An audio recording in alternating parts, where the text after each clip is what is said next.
Querido amigo, é um grande prazer poder estar com você neste final de tarde de domingo e obrigado por estar com o canal da Igreja Adventista de Setúbal mais uma vez para estudarmos a Palavra do Senhor.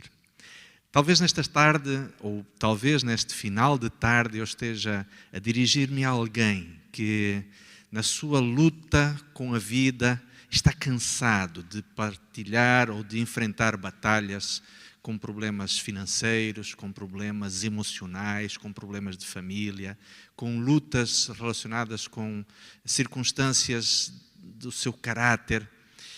Querido amigo, se você neste momento é alguém que diz que se sente cansado, a mensagem desta noite é para você.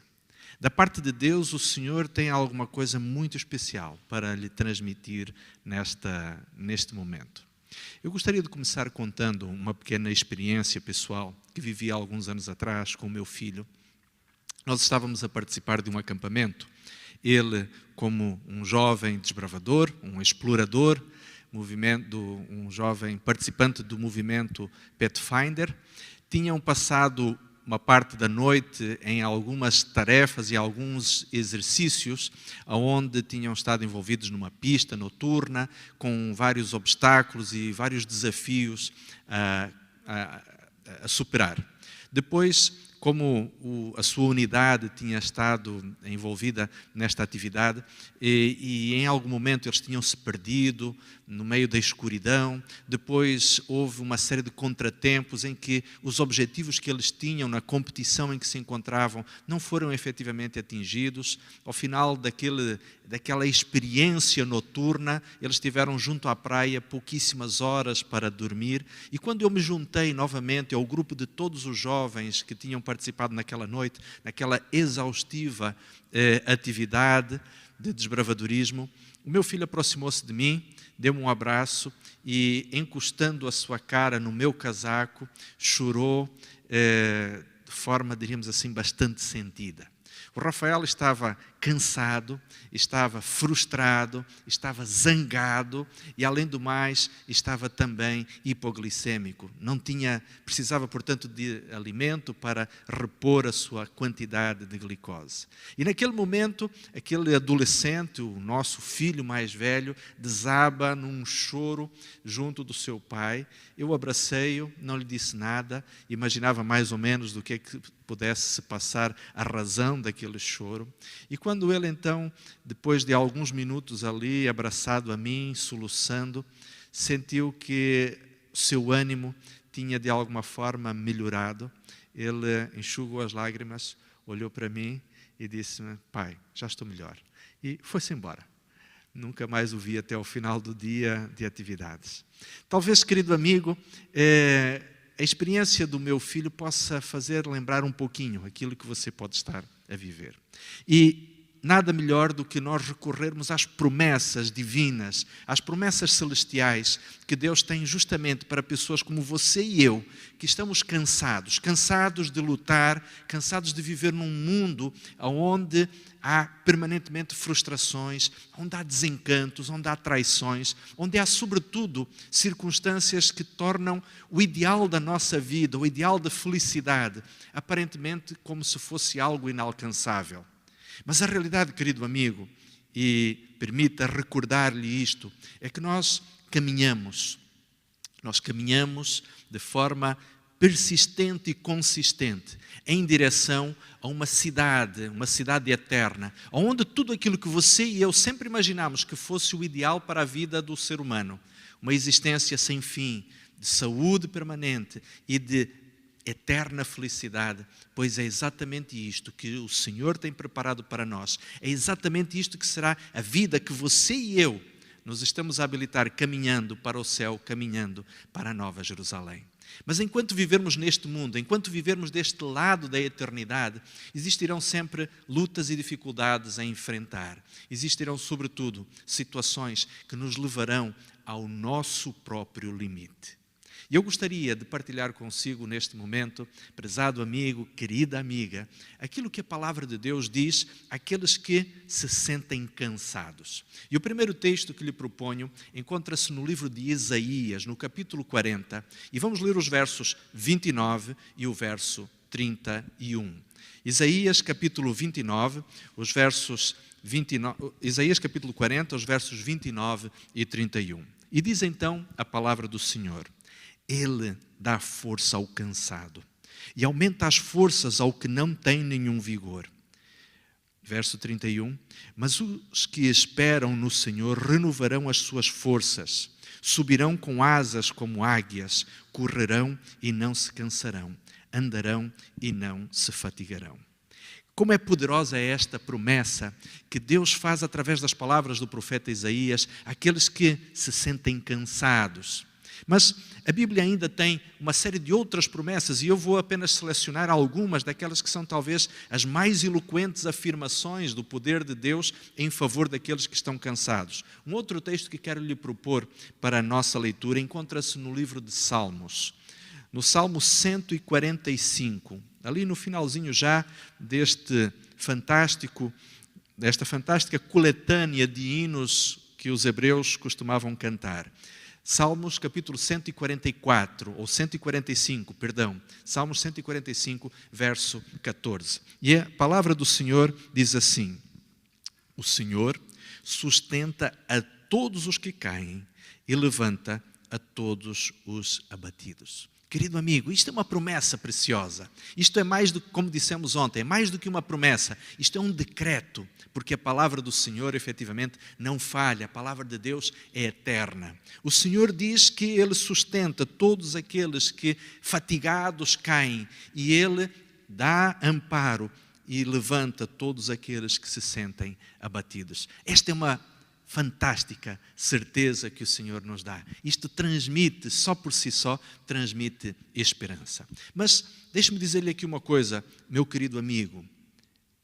A verdade é que Deus, Ele não nos transmite estas mensagens apenas para que nós nos sentemos na calçada da vida, como se estivéssemos de alguma forma a lamber as nossas feridas como um cachorro, como um cão ferido. Deus não quer que nós nos abandonemos a uma atitude de autocomplacência ou de autocomiseração. Na realidade, Deus, quando Ele nos transmite estas mensagens de conforto, Ele não quer que nós agora simplesmente nos deixemos abater como se, de alguma forma, Deus estivesse a contemplar conosco uma atitude miserabilista, uma atitude de autocomiseração, de pena de nós mesmos. Não, na realidade Deus não nos, efetivamente, quer conduzir a este tipo de atitude. E repare, aquilo que nós vamos encontrar em várias histórias da Bíblia, quando Deus traz conforto a alguém que está cansado e abatido, Ele procura estimular nesta pessoa coragem e, sobretudo, uma atitude de paciência e de perseverança. Você certamente deve estar a pensar neste contexto daqueles que estão cansados, naquele famoso texto em que Jesus convida a ir até Ele aqueles que estão cansados. Este texto encontra-se em Mateus, capítulo 11, os versos 28 a 30. E é justamente este texto, o próximo texto que nós vamos ler nas Escrituras. Mateus, capítulo 11, os versos 28 a 30. E diz então a palavra do Senhor isto. Eu vou ler na minha Bíblia, como ontem já falávamos, a minha tradução poderá ser ligeiramente diferente daquela que você está a acompanhar em nota de rodapé, nesta transmissão. Mas diz ali o seguinte: Vinde a mim todos os que estáis cansados e oprimidos, e eu vos aliviarei. Então repare, Jesus, através das suas palavras, Ele está-nos a dizer, nós que estamos cansados devemos ir até Jesus para que Ele efetivamente nos alivie. Mas repare que a mensagem não fica por aqui. Jesus não simplesmente nos apresenta algum tipo de conforto, algum tipo de uma atitude de compreensão, mas Ele também nos ajuda a podermos sair desta situação de cansaço, esta situação talvez de alguma depressão emocional. E o verso 29 diz, tomai sobre vós o meu jugo e aprendei de mim, que sou manso e humilde de coração, e então encontrareis descanso para as vossas almas. E repare aqui numa coisa, querido amigo, a verdade é que a palavra de Deus, e esta não é simplesmente apenas uma citação profética, mas é uma afirmação transcrita da própria palavra de Jesus Cristo, que diz que nós só encontraremos descanso se estivermos dispostos a aprender duas coisas do nosso Senhor: a lição da mansidão e a lição da humildade. E agora repare aqui numa ideia muito importante. Quando Deus efetivamente nos dá conforto, Deus nos procura estimular aqueles que estão cansados, a esperança que o Senhor infunde no ser humano tem como objetivo, primeiramente, infundir ou apresentar uma sugestão, uma atitude de aprendizado. E, querido amigo, repare no seguinte: quando você e eu nos sentimos fatigados, cansados das lutas do dia a dia, o Senhor nos está efetivamente a querer ensinar alguma coisa também com esta experiência que possamos estar a viver. E repara aquilo que Jesus diz: aprendei de mim que sou manso e humilde de coração. Eu gostaria que você pudesse, tendo a sua Bíblia em mão, acompanhar comigo como Jesus considerava estas duas importantes virtudes, a mansidão e a humildade. Em Mateus, no capítulo 5, nós vamos encontrar particularmente no capítulo 5, Mateus 5:5, diz ali: bem-aventurados os mansos, porque eles herdarão a terra. Então, quando Jesus convida a você e a mim para aprendermos dele mansidão, ele está-nos a dizer também que os mansos serão aqueles que efetivamente serão os donos do mundo, serão aqueles que herdarão a terra e todo aquele que é efetivamente o nosso planeta.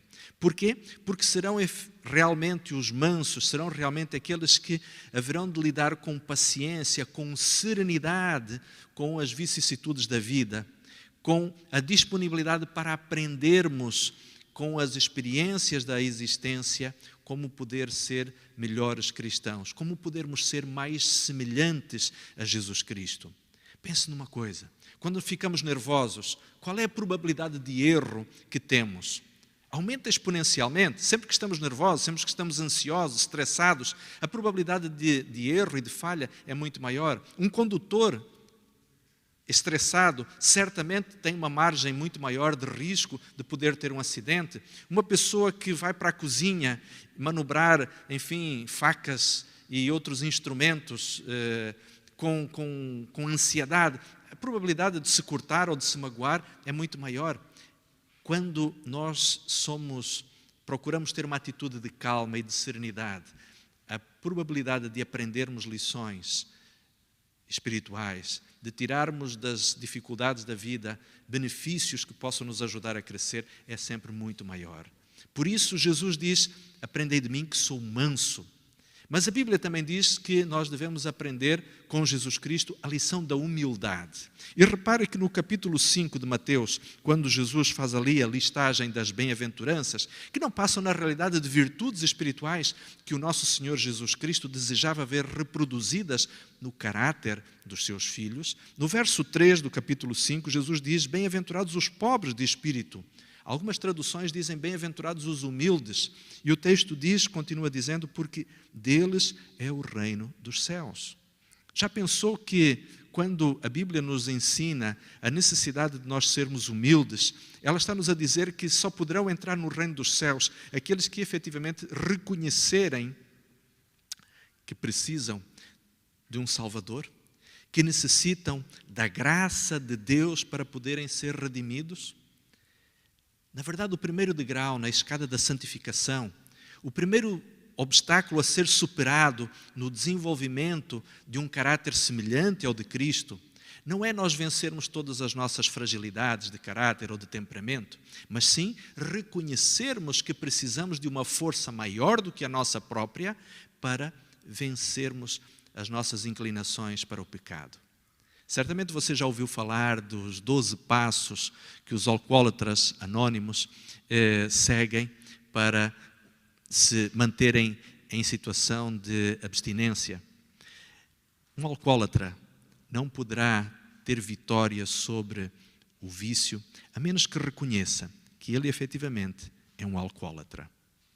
A mesma coisa acontece em relação ao pecado. O pecado é uma doença tão compulsiva ou tão destruidora quanto é qualquer outra compulsão que possa existir ou como qualquer outra adição que possa tomar conta de um ser humano. Na realidade, o pecado nasce conosco e nós apenas fazemos coisas erradas porque somos pecadores ou porque temos uma natureza com uma inclinação que é contrária à vontade de Deus. E quando, como cristãos, reconhecemos que precisamos de uma força maior do que a nossa mesma, a nossa força de vontade, para podermos fazer a vontade de Deus, aí começamos a escada da santificação.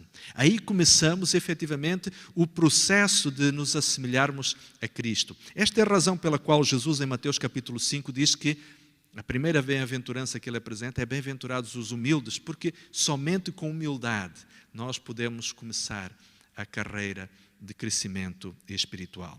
Por isso, amigo, não esqueça, quando Deus, de alguma forma, traz a você uma mensagem de conforto e de estímulo, Ele coloca-lhe, sobretudo, uma lição a aprender.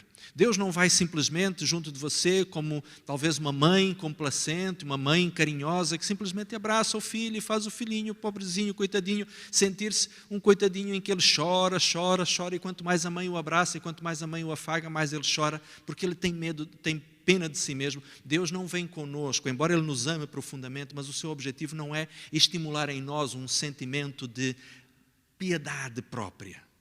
Não, Deus tem como objetivo ensinar-nos lições importantes. E a mensagem que Deus tem para você, querido amigo, você que está cansado, você que está cansada, você que está fatigada das lutas da vida, é aprender de Jesus Cristo as duas importantes lições da espiritualidade, a mansidão e a humildade de Cristo.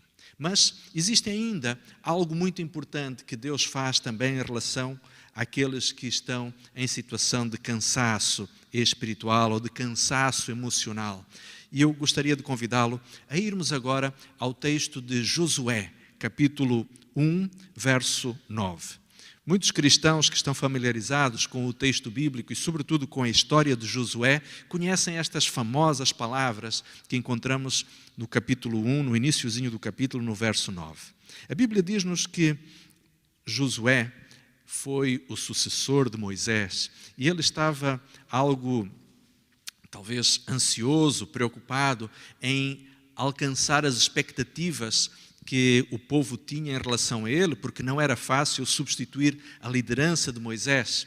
Por isso, então, o Senhor, aquele homem que, quem sabe, estava preocupado, estava ansioso, dirige-lhe aquelas palavras que encontramos no capítulo 1, no verso 9, e diz: não te mandei eu, esforça-te e tem bom ânimo, não pasmes nem te espantes, porque o Senhor teu Deus é contigo, por onde quer que andares. Querido amigo, quando Deus transmite uma mensagem de conforto, uma mensagem de energia, uma mensagem de força àqueles que estão cansados, Ele também nos mostra que nós não só temos uma lição a aprender, mas também temos uma missão a cumprir. E aí parece realmente um paradoxo esta ideia de que alguém que está cansado precisa de descanso, precisa de repouso, precisa de pôr-se à parte. Mas repare que, interessantemente, aquilo que Deus nos diz é que quando nós estamos cansados, nós precisamos continuar. Eu gostaria de partilhar com você, querido amigo, um exemplo bíblico. Nós poderíamos encontrar aqui vários exemplos, várias histórias onde isto acontece, mas uma delas, onde fica muito clara esta ideia de que uma das respostas de Deus para o cansado é efetivamente um novo objetivo, uma nova missão na sua vida, é na história que encontramos do profeta Elias, contada em 1 Reis, capítulo 19. E proponho que acompanhe comigo a leitura deste texto. 1 Reis, capítulo 19, e nós vamos ler os versos 15 e 16. Repare que aqui o contexto básico é este. Se nós lermos os capítulos anteriores, vamos perceber que Elias tinha estado no Monte Carmelo, vivendo aquela fantástica experiência onde ele sozinho se defrontou com cerca de 400 sacerdotes e profetas de Baal, e ele sozinho conseguiu uma vitória numa guerra espiritual tremenda que se tinha colocado no alto daquela montanha. O desafio era muito claro. O verdadeiro Deus iria fazer cair fogo sobre o seu respectivo altar. E no alto do Monte Carmelo existiam 2 altares. Um altar recentemente construído, muito bonito, que era o altar do Deus Baal. E do outro lado da montanha, ou no outro lado ainda da plataforma da montanha, estava também um altar tosco que havia sido inclusive ali reconstruído por Elias e sobre o qual tinha sido posto um sacrifício. Os profetas de Baal, e você conhece certamente a história, durante várias horas tinham invocado de forma bastante barulhenta o seu Deus, mas nenhuma resposta tinha vindo do céu em forma de fogo para consumir o sacrifício. Mas no momento em que Elias então toma a palavra e ele dirige o seu olhar para o céu, invocando a manifestação do poder de Deus, apesar do altar estar completamente molhado com água que tinha sido trazida para encharcar aquele local, Deus se manifesta de uma forma tão poderosa, mandando uma descarga de energia tão grande, fogo que veio do céu, queimou o sacrifício, a madeira, as pedras e lambeu a água que abundantemente tinha sido derramada sobre aquele holocausto. E desta forma não ficou nenhuma dúvida de que efetivamente Deus, o Deus de Israel, era o verdadeiro Deus que aquela nação deveria adorar, porque este era o Deus vivo. Contudo, depois desta impressionante experiência espiritual, Elias cai em depressão. E a Bíblia nos diz, contando, portanto, aquilo que está no capítulo 19 do livro de 1 Reis, que Elias fugiu para uma região desértica, onde já outrora, vários séculos antes, o povo de Israel havia passado e Moisés havia tido ali experiências muito interessantes junto ao Monte Horebe. E naquele local,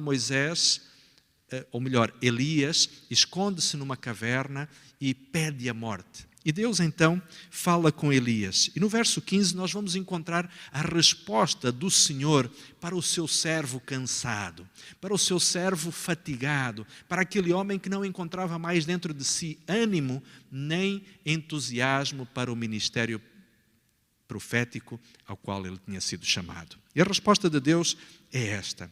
E o Senhor, verso 15, e o Senhor lhe disse: vai, volta pelo caminho para o deserto de Damasco, e vem e unge a Azael, rei sobre a Síria, e também a Jeú, filho de Ninsim, ungirás rei de Israel, e também Eliseu, filho de Safate e Abel-Meolá, ungirás profeta em teu lugar. E agora reparem aqui de forma muito interessante, o que Deus vai pedir ao profeta Elias é que ele se dedique a instruir 3 homens. 2 deles haveriam de ser reis, um sobre a Síria e outro sobre Israel, e haveria de inclusive também preparar para ser o seu sucessor espiritual como profeta, o jovem Eliseu, filho de Safate, da família de Abel-Meolá. E agora então aqui repare, querido amigo, o seguinte: quando nós vemos um homem que precisava de descanso, que estava já, quem sabe, pedindo a Deus a reforma para se aposentar do seu ministério pastoral, o que Deus lhe diz é: eu vou te dar agora uma missão que te vai ocupar até o final dos teus dias, até o fim da tua própria existência sobre esta terra. E este processo de ungir 2 reis e um profeta não era simplesmente chegar e derramar um pouquinho de óleo na cabeça deles e dizer: bom, a partir de agora vocês vão ser reis e tu vais ser profeta. Não. Este processo implicava em ensinar conceitos que haveriam de preparar estes 2 homens para serem reis, e reis justos, bons homens diante das suas nações, líderes que pudessem dirigir estas nações para a honra e glória de Deus.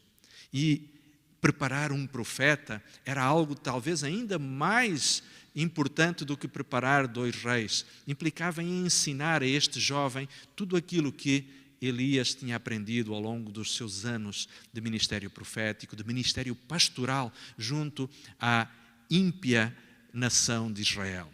E agora então, reparem, queridos amigos, uma coisa extremamente importante, é que Deus, a este homem cansado e fatigado, ele vai efetivamente dirigir ou direcionar uma missão que o ocuparia e que o manteria focado em determinados objetivos muito específicos na sua vida. Permita-me dizer-lhe aqui uma coisa, querido amigo. Deus é sábio demais para errar na nossa vida. E por esta razão, quando Deus diz ao seu profeta, ao seu servo Elias, que ele tinha agora uma missão, ele tinha agora uma nova tarefa, ele estava no fundo a redirecionar animicamente as forças e o enfoque de Elias.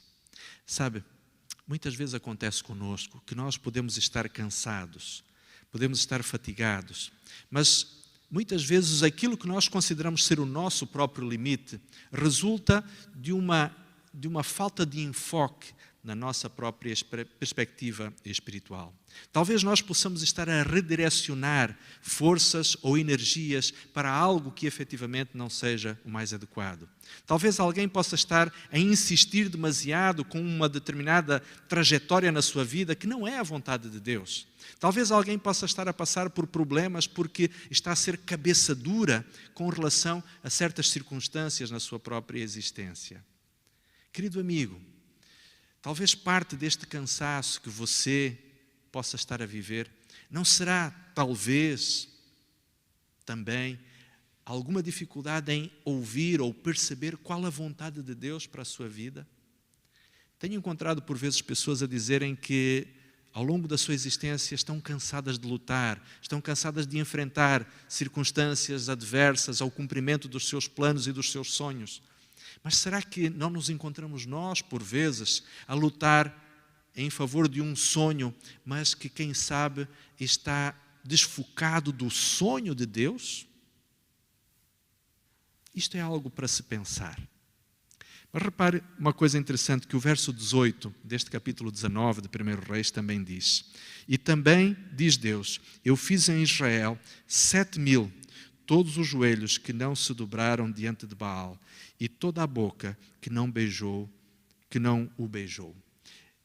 Na realidade, um dos aspectos que fazia com que Elias estivesse profundamente desanimado e cansado tinha que ver com o fato de que ele acreditava que só ele tinha ficado como fiel adorador de Deus e que toda a nação de Israel se havia corrompido, apostatando em favor da adoração do Deus Baal.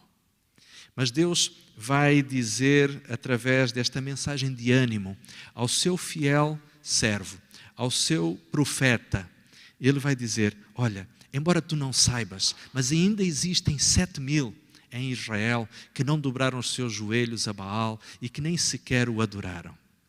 Sabe, Deus de alguma forma, Ele nos faz perceber que nós não estamos sozinhos. Deus nos faz perceber que muitas vezes as lutas com as quais nós nos defrontamos, elas estão a ser lutadas também com Ele ao nosso lado. Não esqueça aquilo que o Salmo 23 diz, a certa altura, quando o Senhor diz, quando o profeta Davi diz, ainda que eu andasse pelo vale da sombra da morte, não temeria mal algum, porque tu estás comigo. Sabe, muitas vezes nós podemos estar a passar por situações de luto, por situações de pobreza, por situações de doença, por situações de abandono, mas a realidade é que, no meio destas circunstâncias, por mais negras e tenebrosas que elas possam ser, o Senhor está ao nosso lado. Deus está em silêncio, mas não quer dizer que Ele não esteja perto de nós. O fato de Deus estar em silêncio, muitas vezes, é porque Ele está atuando na sua vida, na minha vida.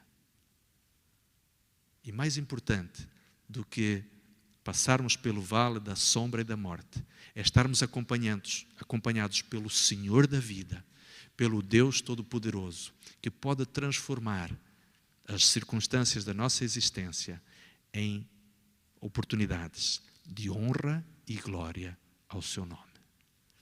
Mas para finalizar, eu queria lhe propor uma última história da Bíblia. E esta é talvez uma das mais surpreendentes narrativas que encontramos nos Evangelhos, porque é uma história relacionada, um episódio relacionado com a própria vida do Senhor Jesus Cristo. Nada mais, nada menos, nesta história, o personagem principal desta narrativa é, sem dúvida, o nosso Salvador, o nosso Redentor Jesus Cristo. E este texto, ou a história que lhe quero convidar a refletir instantaneamente é aquela que está em Lucas capítulo 23. No capítulo 23 de Lucas é contado justamente a crucifixão de Cristo. E a partir dos versos, do verso 30... Peço desculpa, tenho que recorrer aqui às minhas anotações. A partir do verso 39 até o verso 43, é contado ali um pequeno diálogo que Jesus tem com dois dos salteadores ou dos criminosos entre os quais ele tinha sido crucificado. E Lucas diz que um deles blasfema e inclusive incita Jesus de forma sarcástica a libertar-se a ele mesmo da cruz e fazer o mesmo em relação a eles dois que ali estavam. Contudo, há um deles que diz que repreende o outro amargurado, companheiro de sorte, dizendo-lhe: tu ainda nem sequer temes a Deus estando nesta situação de condenação. E este homem, então, depois de repreender o seu colega de crime, dirige-se agora para Jesus e faz-lhe este pedido: Senhor, lembra-te de mim quando estiveres no teu reino. E agora repare aqui, querido amigo, como esta situação ela é tremendamente impactante para o coração do nosso Senhor Jesus Cristo. E não sei se você já pensou nesta história sob esta perspectiva, mas imagine, Jesus Cristo tinha a consciência de que Ele tinha vindo a este mundo para resgatar a humanidade.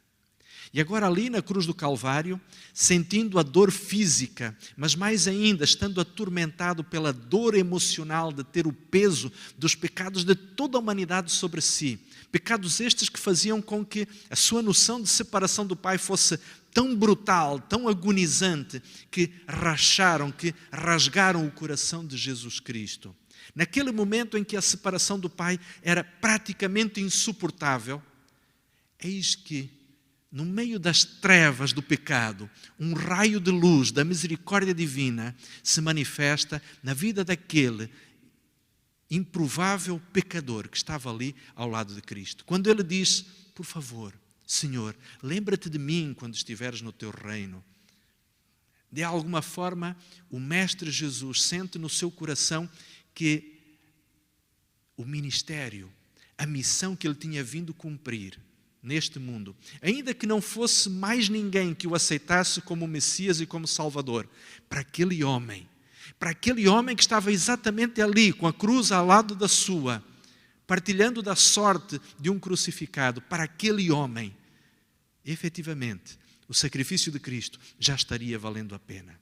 E repare aqui na importância cósmica deste acontecimento. Deus, de alguma forma, permite que esta circunstância demonstre, confirme ao Jesus Cristo, o seu Filho que estava ali agonizando na cruz do Calvário, que pudesse perceber que para um único homem, pelo menos, antes de ele entregar o Espírito nas mãos do Pai, tinha valido a pena o sacrifício de Cristo naquela dolorosa cruz no alto do Monte Calvário. E agora, prezado e querido amigo, permita-me dizer-lhe justamente a mesma coisa também, que de alguma forma o Pai carinhosamente permitiu que aquela cena transmitisse de mensagem ao Filho. Não importa quais sejam as circunstâncias em que você está, querido amigo, de alguma forma Deus está atento ao seu sofrimento. Deus está atento à sua luta, às suas fadigas, às suas dificuldades. E o Senhor vai efetivamente estar ao seu lado. Eu posso imaginar, por exemplo, uma mãe, uma avó, um tio, um pai que intercede pela salvação de um filho rebelde, de um neto obstinado, ou de alguém que está a passar por lutas e por dificuldades, resistindo ao amor de Deus. Querido amigo, você que está a interceder por alguém, por um parente seu, por uma pessoa que lhe é muito querida, continue confiando. O seu esforço, a sua dedicação não vai ficar sem recompensa. Talvez alguém que neste momento nos esteja a escutar, esteja a passar por problemas financeiros, vendo os seus recursos esgotarem-se e não sabendo aonde Deus vai fazer surgir mais dinheiro ou mais condições para poder dar sustento à sua família. Querido amigo, eu não sei qual o plano de Deus para a sua vida, mas uma coisa eu sei. Conforme Deus disse através do profeta Ageu, minha é a prata e meu é o ouro. Todos os recursos estão nas mãos de Deus. E se Ele desejar, e quando Ele quiser, Ele poderá direcionar para si os recursos necessários para fazer frente às suas necessidades. Talvez alguém que neste momento nos acompanhe esteja num leito de dor, ou acompanhar alguém que está num leito, numa cama doente. O Deus da vida disse-nos um dia, eu vim para que tenham vida e vida em abundância. Por esta razão, queridos amigos, nós, quando estamos disponíveis para seguir a vontade de Deus, nós estamos condenados, entre aspas, nós estamos em condições de podermos ser grandemente abençoados. Porque quando nós chegamos ao limite das nossas capacidades, aí começam as possibilidades infinitas de Deus. Quando nós chegamos ao limite das nossas possibilidades, Deus começa a sua gigantesca autoestrada de oportunidades e de possibilidades para manifestar o poder, o seu poder na vida dos seus filhos. Qualquer que seja, querido amigo, a luta e a dificuldade na qual você se encontra, aquilo que o Senhor deseja que você e eu possamos entender é que existe um oceano infinito de possibilidades para um Deus que não tem limites. E Ele deseja manifestar o seu poder na sua vida. Deus deseja transformar e ensinar-lhe lições que de outra forma, certamente você e eu não estaríamos disponíveis para aprender. Que Deus o abençoe, que o Senhor o fortaleça. Na próxima semana, nós vamos ter a oportunidade de continuar a estudar mais algumas importantes lições que Deus tem para nós em relação à lição ou à mensagem da esperança. E vamos falar um pouquinho a respeito de como encontrar esperança no meio do fracasso. Por isso, não perca, o próximo domingo, o nosso encontro é neste mesmo local, com a graça de Deus, às 6 da tarde, para aprendermos um pouco mais a respeito do que Deus tem para nos ensinar a respeito da esperança no meio do fracasso.